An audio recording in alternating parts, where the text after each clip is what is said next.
भूत बंगला एक छोटी सी गांव में एक पुरानी और उदासी से भरी हुई हवेली थी, जैसे लोग भूत बंगला कहते हैं। हवेली पुरानी और कुछ पुराने रहने वालों की कहानियों से भरी हुई थी। अक्सर गांव वाले कहते हैं कि हवेली में रात के वक्त अजायब गरीब आवाज़ें आती हैं। एक दिन एक युवक राजेश, जो शहर से गांव आया था, हमें सोचा कि वो हवेली में रात गुजर कर देखते हैं। उसने गांव वालों के सभी चेतावनी को नज़रअंदाज कर दिया और हवेली में रात का इंतज़ार किया। रात को हवेली की अंदर छपी हुई दरवाजे और कमरे बहुत ही अजीब लग रहे हैं।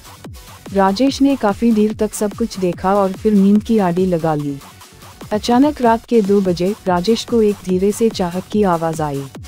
इसे देखा कि एक पुरानी औरत, जो पूरी कपड़ों में थी, हमारे सामने खड़ी थी। उसके चेहरे पर दर्द और गम के निशान।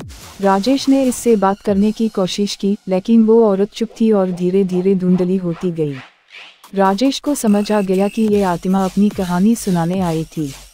उसने हवेली की तारीख के बारे में पता किया और जाना कि वो औरत हमारी हवेली की पुरानी मलकानी थी, जिसका मौत एक खौफनाक और अलमनाक वजह से हुआ था।